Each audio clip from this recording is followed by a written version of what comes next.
So I got to thinking, that last video with the wobbly spacer, that's not right.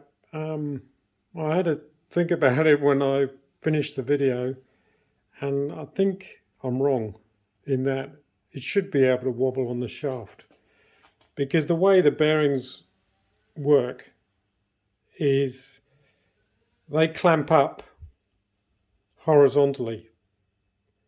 So there should be no movement in that spacer. To sort of highlight what I mean by that is I've just clamped the swinging arm on the bench, and I've sandblasted this so you see that, getting it ready for painting. I've just put that in the slot there. I put the chain adjusters back in.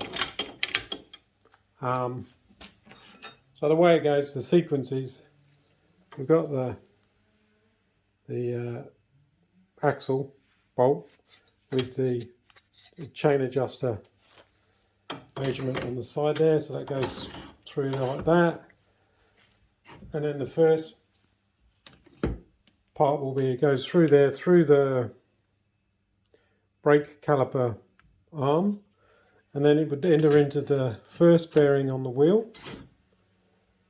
Then it will go through a spacer inside the wheel,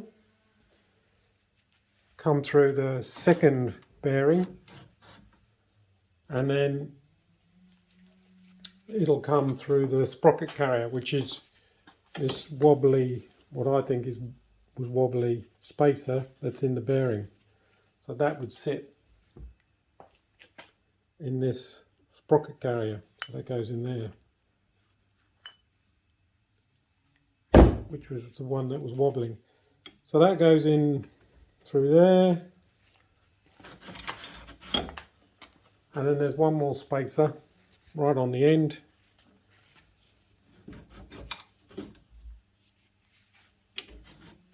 It's a bit of a squeeze to get it in there, but just enough. That goes in there, and then finally through to the other side. So it sticks out over here.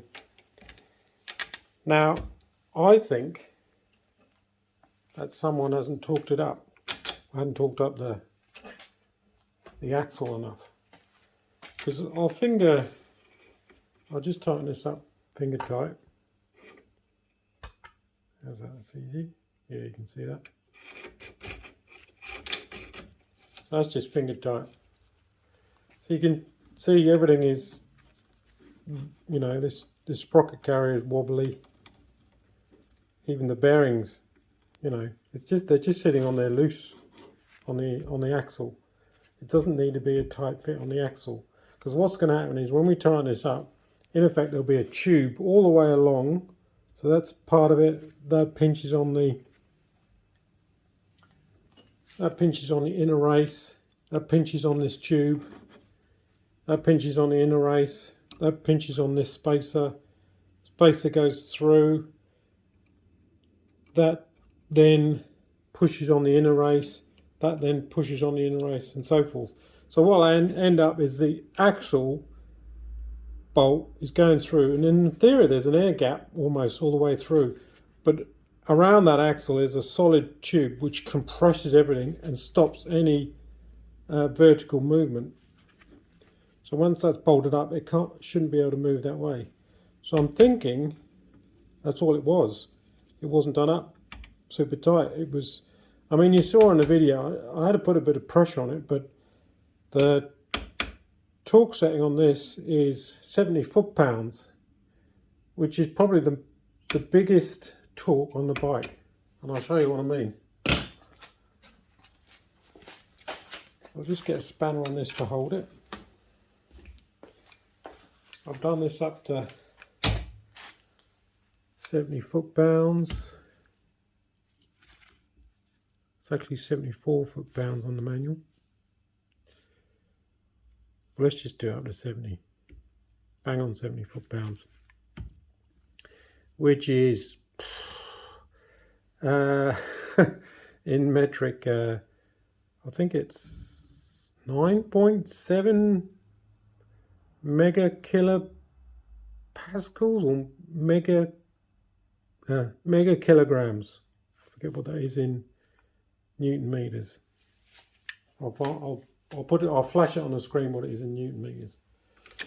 So everything is, like I say, loose, and we'll just tighten this up.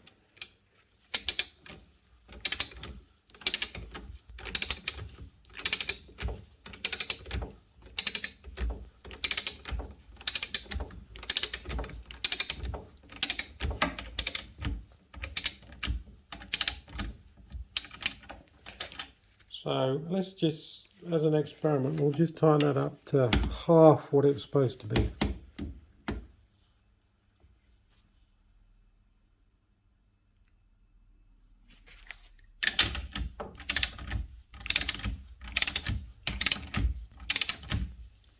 I mean, even that, this is quite a long torque wrench. So that's 30. And even with 30, there's no movement. You got a bit of movement. I think the bearing's rooted. There's that spacer ain't moving. This is all solid now. Bit of movement. There's a bit of bearing movement in that. That's shot. That's shot. So I think the person hadn't done it up tight enough. Mind you, that bearing is rooted as well. So I don't think I need to make a new spacer. It's pointless. So that's 30. Let's whack it up to 70.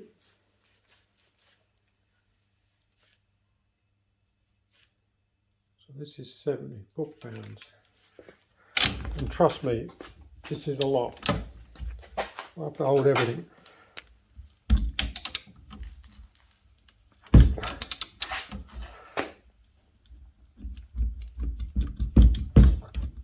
There it goes, you can hear that click. That's tight. And that ain't moving. That's rock solid.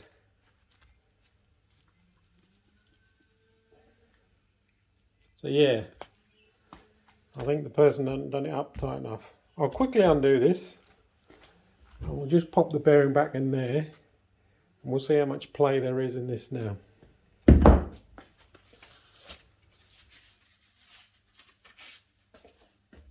Okay, so I've just put the old bearing back in there with the spacer. And we'll see how much this wobbles now. So same again. Obviously this would be in the wheel when we assemble it.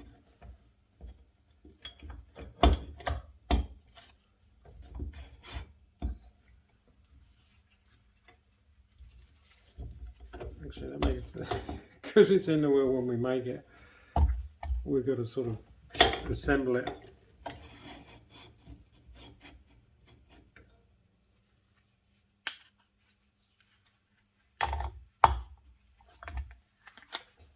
It's going to be a bit fiddly.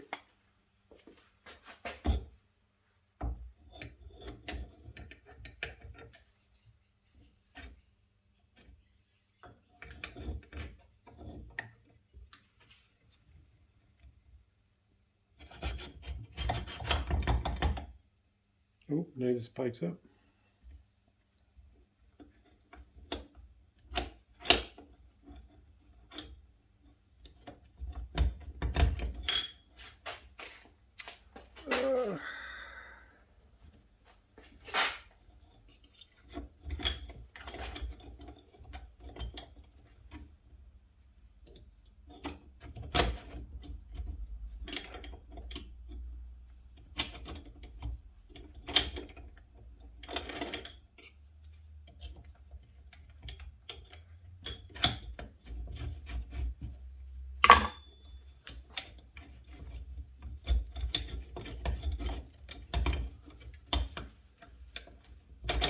Okay, let's call that.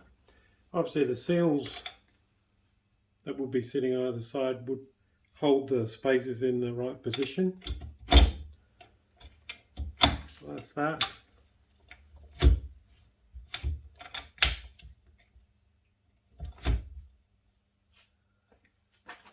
spacer on there, the chain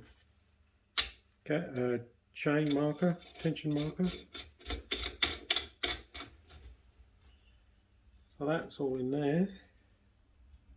So you can see how bad it is with it finger tight. And we'll just tighten it up again.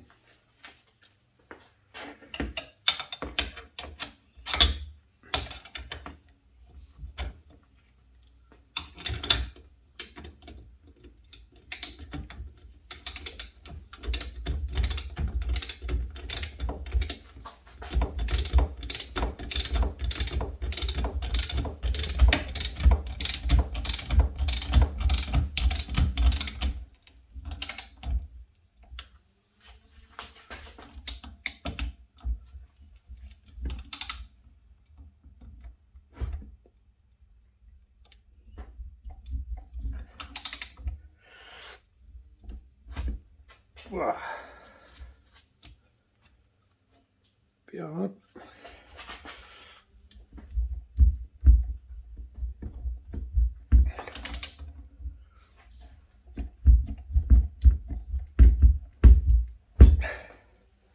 Gee whiz.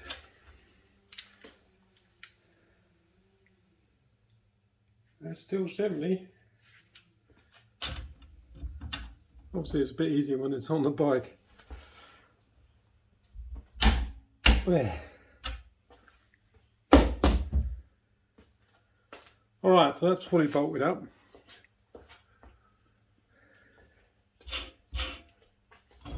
See, it obviously freely rotates with the crap bearing. And that play is a lot better, but it's the bearing. Because everything else ain't moving. It's amazing. I suppose small movement in the bearing is a big movement in here. Anyway, we don't need to make up any spaces. Just need to get new bearings.